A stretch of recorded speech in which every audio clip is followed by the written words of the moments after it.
Is tillage necessary to prevent nutrient stratification? That's the question we're going to answer in this episode of XtremeAg's Cutting the Curve. Welcome to XtremeAg's Cutting the Curve podcast, where real farmers share real insights and real results to help you improve your farming operation. This episode is brought to you by Simon Innovation. Protect your crops and maximize yields with a full lineup of innovative precision tools engineered to enhance the efficiency and accuracy of your sprayer. Visit simoninnovations.com and start getting more ROI out of your sprayer. And now, here's your host, Damian Mason. Hey there, welcome to another fantastic episode of XtremeAg's Cutting the Curve. I'm joined by Connor, sometimes known as Vern Garrett. He is generation number 5 or 6. He's going to help me out here at Garrett Land and Cattle of Crawford County, Iowa. Kelly Garrett is his father. I'm wearing their hat, Garrett Land and Cattle. The reason I have him on here is because he's an agronomy grad from Iowa State University, and he's essentially a soils geek. He kind of does get kind of nerded out on this stuff, and I like it because we're talking about soils and we're talking about practices. Specifically, I was at the Garrett farm in December. I took a picture of their manure, modified manure hauling rig, which is handles liquid, and they were putting plant food, as they are in the plant food business, on top of ground. I posted on social media and talked about the benefits of this.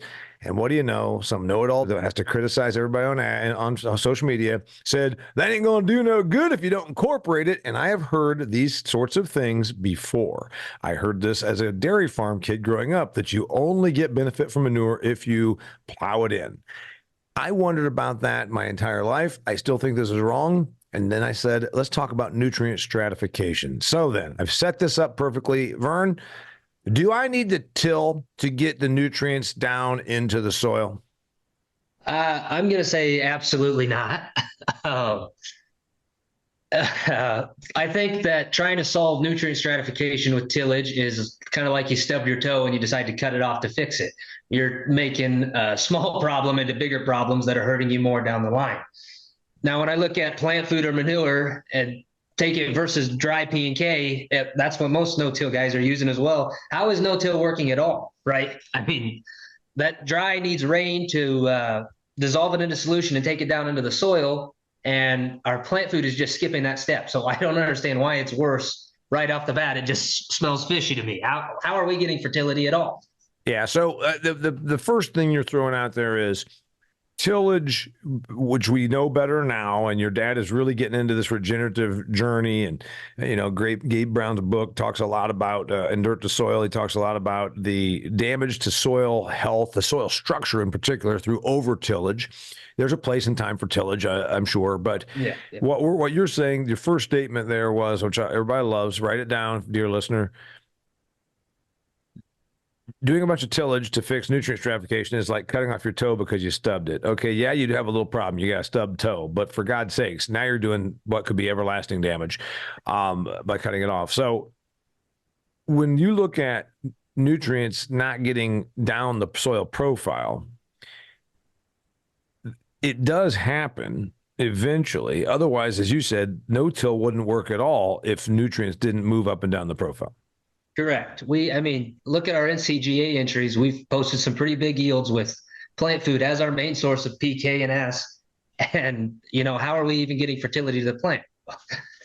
Okay. And that's on no-till or reduced till? Yes, that's all of our entries. We've had one entry in that placed in strip till, but by and large, all of our entries have been in no-till irrigated class.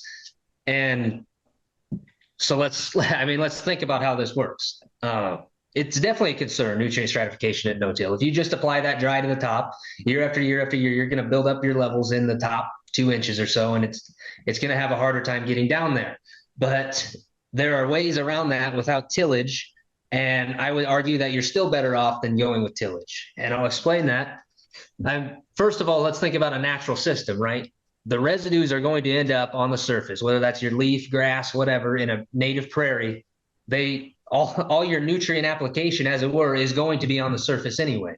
And through the building of that natural soil, the natural weathering, creating that good black Iowa dirt, you're building soil organic matter, you're building structure, you're building biology, and through those root channels, through all this biological process, the fertility is moving down through the profile naturally. And we're trying to mimic that in a no-till system. Okay, so the point you're making is the prairie soils in Iowa or southern Minnesota, wherever, sure. they were created without tillage. So we didn't build 6 feet of topsoil in Champaign, Illinois by tilling the hell out of it, because that 6 feet of soil, we never tilled it until 150 years ago. That topsoil was created in a natural system where clearly nutrients got from up and down the soil profile. Correct. And so once you have that perspective, and what we want to do is build a biologically healthy living soil out in our no-till system. And the number one thing we're going to do when we till is destroy that. We're going to chop up all that residue. We're going to burn and oxidize it. We're going to burn and oxidize our biology. We're going to destroy our organic matter and all those root channels, that structure that's going to allow the moisture and nutrients to move down through the profile. Now we destroyed that. Now we are right. So maybe we got a nice 1-year bump when we tilled and moved it down, but now we've created much longer term problems. And that's where I'm coming at it from the chopping your toe off angle. Yeah. Okay. So what I like about that is there's people who are listening to this are saying, wait a minute, come on now. He just said destroyed organic matter. Tillage doesn't destroy organic matter. I've sat in on sessions, you more than me. What they're talking about is, and I think you oxygenate, and therefore we allow loss of the organic matter through oxygenation, I think is what happens. But you help me out. You're the one that's smarter about this than me. Yeah, you're going to break it up so it's got more surface area exposed and it can degenerate. The light's going to burn it up. The heat's going to burn it up. The loss of moisture is going to burn it up and oxidize. All these processes are working together to destroy different aspects of it. And if you till year after year after year, you will see your organic matter go down unless you are doing some pretty impressive cover crop practices, I would argue. Okay. So we asked the question, is tillage necessary to prevent nutrient stratification? We obviously, you're coming out from the absolutely it's not necessary. So let's go to the first off, the example that we used that got me interested in this starting in December of 2023 when, the know-it-all dumbass on social media, because we know they're out there, right?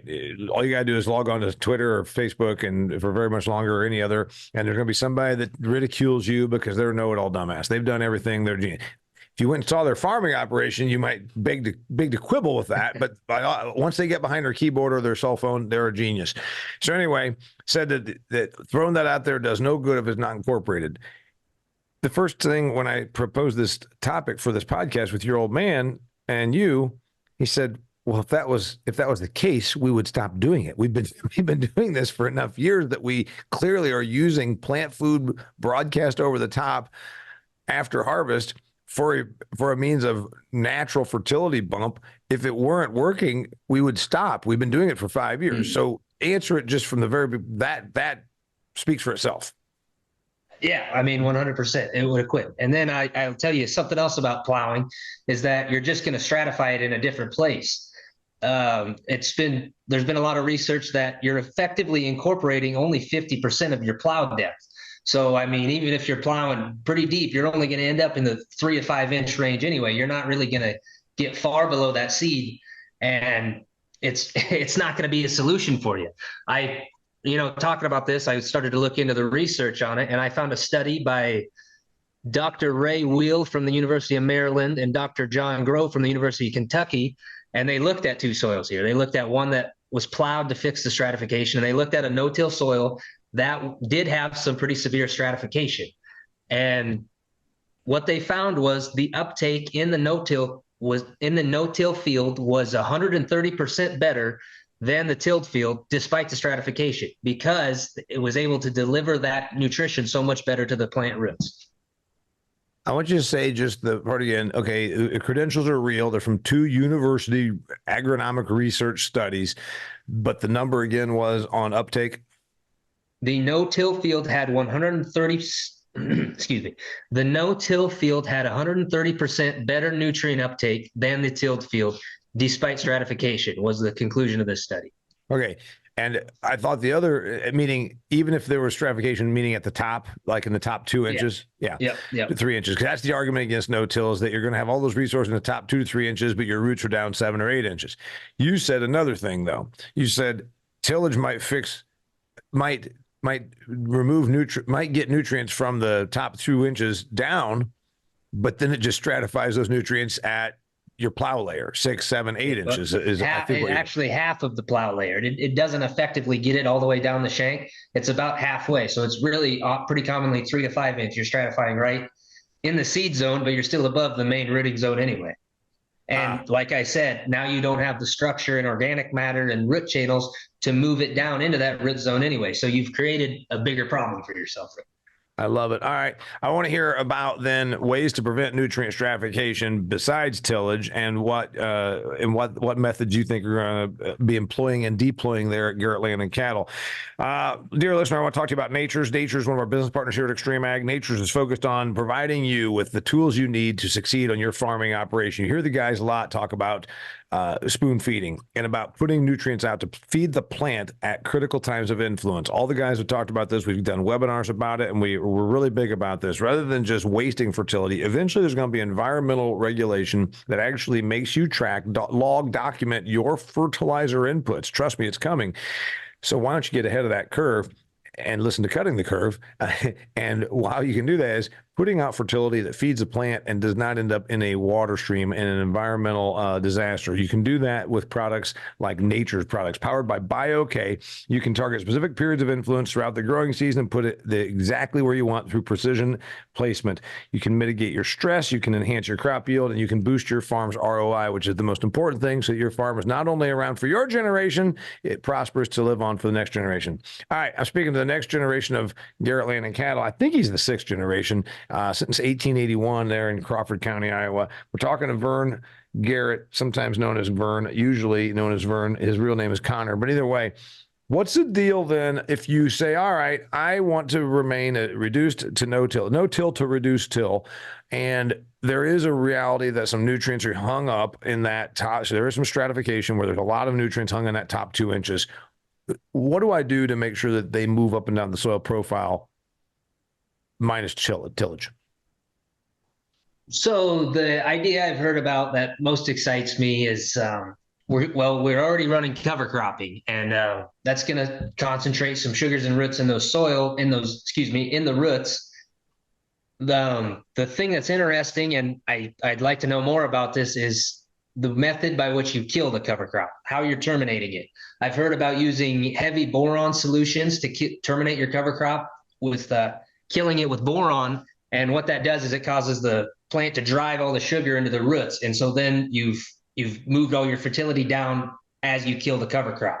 That's one way. That cover crop's going to scavenge a lot of that fertility, and that's what you would really look to do, is to move it down into the rooting zone when you terminate it. I've heard of some different blends and some different things that can be used there, and I'm doing more research on it. I think that's a really interesting idea. So how we kill or terminate cover crop. Now, that assumes that you use cover crops. No-till does not mean cover crop. You can actually be a no-tiller and not a cover cropper, but there's only like 10% of the acres, I think, that I read that get cover crops on them. So assuming that you don't cover crop, but you do want to reduce tillage because cover crops are just too crazy for you. We have listeners that say, I'm going to start listening to my man Vern. I'm going to reduce tillage, but I'm not sure I'm quite ready to start doing the cover crop thing. Right. But if you're already no-till and you are looking to till to reduce your stratification, I'd rather you go the cover crop route. Because a secondary crop that you terminate and don't harvest tends to move nutrients pretty vastly. I mean, they talked about radishes like a decade or so ago that they were breaking up compaction, but they also had the ability to change soil profile movement of nutrients, right? Right. Those bigger taproot crops really are, really good for that. And, just anything you get out there, it's going to pick up that nutrient and not let it erode away or anything. And then when you're going to kill it next spring, now you've got extra rooting channels, you've got extra organic matter over the long term, and you've got you're building a better soil that's going to move that nutrition better over time. Understood. Okay. Then if I don't have cover crops and I don't want to till, or it's the wrong time of the season, I think I have a stratification problem. Do I have options? I mean, yeah, there's tons of solutions. You can get creative with things. One of the things I've heard a lot of people talk about is going to a strip till rig and banding that fertility. I think that's a really interesting solution if you're willing to go through that. We don't do a lot of that here. It's a logistical challenge as well as with our hills. It's tough to keep it on the row. But if you're interested in that, I think that's definitely one solution. Actually, putting that fertility further down in the profile below the seed. Vern, one of the things we talk about in everything, business, life, and agriculture, is sometimes the best solution is prevention. Are there ways to prevent nutrient stratification? And I'm thinking you're probably going to tell me prevention of compaction, for instance, will allow a more porous open soil should move nutrients more. I think that's probably one of your answers, but you tell me about prevention. Yeah, I would say you know what? I mean, the guy in your comments is right. Your nutrients are going to stratify more in a no-till system.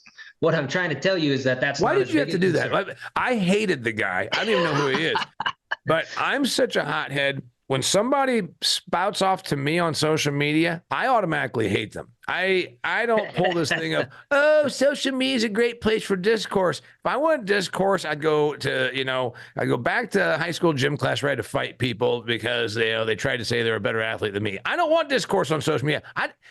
But I'm not afraid of it. So if you spout off to me, I just assume that I hate you. All right. Now you went and said he was right. Well, I don't remember the exact quote that you used, but I will say he's correct that nutrients are going to stratify more in the no-till system. What I'm trying to argue is that that's not a concern. If you have the goal of building a healthy soil, that you absolutely shouldn't be concerned about that nutrient stratification and go out and try to fix it with the plow. Like you just said, prevention is the best thing we can do. Breaking up compaction, I mean, that's a huge thing for building a healthier soil. Build a more biologically active, healthier soil with proper structure, proper organic matter, and that nutrient stratification is not going to be a problem. Go to sleep at night and don't worry about it. When I say that I hate people, you laugh like you think I'm kidding, but I'm serious. No, I believe you. I believe you.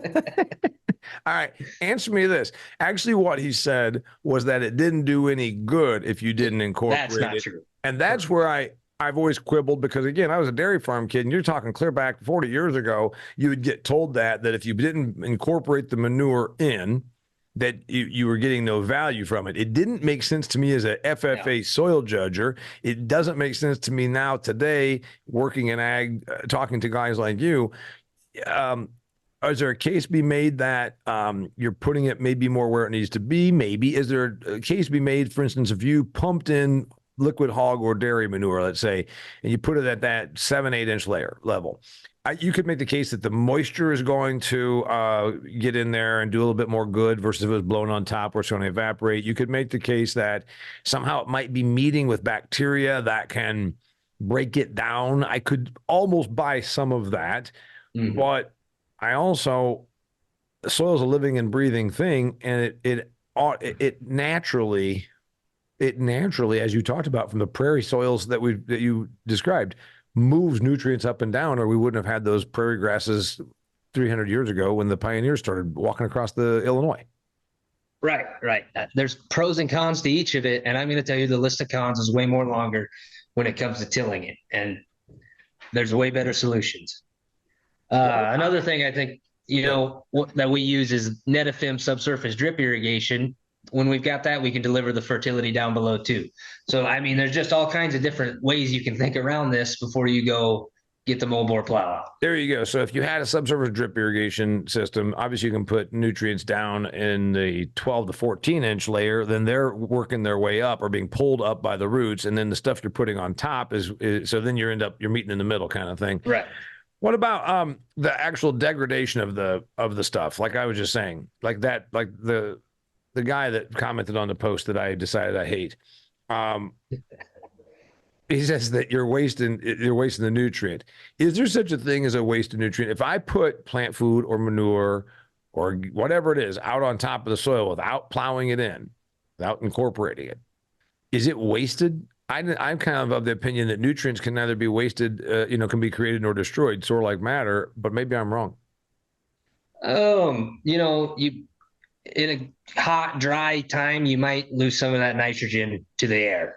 Okay. But the rest of it, I wouldn't see that as a problem. And, we use anhydrous ammonia out here.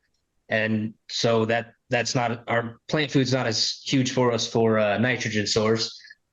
But, it's always just looking to make that soil healthier and to incorporate those nutrients however we can. But I think you're right. Then we're not going to waste P and K that way unless there's an erosion situation. Yeah, in which case it washes away and goes down to the waterway, which is again a lot worse than a tilled soil. Yeah, right. Yeah, erosion meaning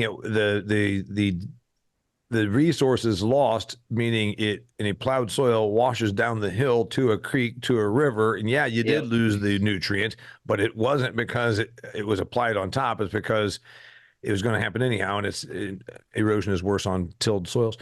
What about the other angle that there used to be a big push because for like manure, you were supposed to incorporate it to control odor. So they're kind of fixed. Like they are saying, I'd like to blow it out over the top. It'd be easier, but I have to per regulations because there's a city or a subdivision right next to my stuff. I had to put it there. Are they fine, or are they just going to have to deal with the fact that they've got a whole bunch of nutrients that are stratified in that 6 inch, 5 inch range that'll never get to the surface? Yeah, every system's different, every area is different. You got to do what works for you at the end of the day. I can't speak to that much. It's pretty rural where I'm from. I can't give you all the answers. I'm dealing with people. I like to talk about crops. Is nutrient stratification something that we didn't talk a lot about 20 years ago or 40 years ago? Is it better understood now because of the advanced testing? Is it better understood now just because everything else, like we're like, okay, wait a minute. Yeah, we've got stuff out there, but it's not doing us any good. Is it being fixed? I think we understand it better, but is it being fixed? Yeah. Yeah, I think the research is better and better. We're learning more and more about the issue, and it's definitely being talked about more and more. And I'd say we're a lot farther on it than maybe when you were growing up on the dairy farm and everybody said you had to plow that down. So we asked the question, is tillage necessary to prevent nutrient stratification? And Vern said overwhelmingly no, no, no, no, and no. So your recommendation to the person that still believes that, I think you're going to say, why don't you trial it both ways? And really then, without bias, ask yourself, because if you're tilling, you're spending money on diesel, your wear and tear on your tractor, and your time is worth something, not to mention you could be increasing or introducing an erosion problem that is unnecessary. So you would think with those 4 negatives, you would at least consider doing a trial to find one positive. Is that what your recommendation is? Yeah, 100%. What else you got for me to get me out the door on the nutrient stratification thing? Usually you save the smartest nugget of like one sentence brilliance till the very end. So what do you got for me? I use that up at the beginning because you usually yell at me. That my toe stub line, I brought that out swinging so you wouldn't get mad at me at the end. All right, say it again. Say it again because I want you to close out with that because that's a brilliant statement. Going to tillage to fix your nutrient stratification is like cutting off your toe because you stubbed it. You've created a lot bigger, longer lasting problems with your solution. The name's Vern Garrett. He's got brilliant, fun nuggets of wisdom just like that. The reason I call him Vern, because even as a kid, he was sort of like an old man. And now you know that you hear his nuggets of wisdom. It's like, my uncle used to say stuff like that. That's him. Anyway, my name's Damian Mason. He's Vern. He's Connor Vern Garrett. And if you want to hear more great stuff like this, share this around. XtremeAg.farm. Hundreds of videos, hundreds and hundreds of podcasts that I've created just like this, plus hundreds and hundreds of videos that we've shot in field. I've been to their farm multiple times. We've shot videos out there, educational stuff, agronomics, economics, practices, fertility, utilization of livestock for soil enhancement. We've covered it all. It's XtremeAg.farm. You want to take your learning to the next level? Become an XtremeAg member. It's only $750 for a year. You get data and trial data and information at the end of the year that the others do not get. You get a direct communications platform if you want to go deeper on a subject with the XtremeAg guys. And also you get special offers from our business partners. That's right. In the last 2 years, Nature's has paid for the XtremeAg members to go to Commodity Classic for free. So check it out. Till next time, Mr. Garrett, thanks for being here. Thank you for having me, Damian. You're awesome. Nutrient stratification, no. Tillage is not necessarily necessary to fix your stratification problems. Check this out. Share it with somebody who can benefit from it. Till next time, thanks for being here. That's a wrap for this episode of Cutting the Curve. Make sure to check out XtremeAg.farm for more great content to help you squeeze more profit out of your farming operation. Cutting the Curve is brought to you by Simon Innovations. Don't let your sprayer's limitations hold you back. Visit SimonInnovations.com and upgrade your sprayer's capabilities now.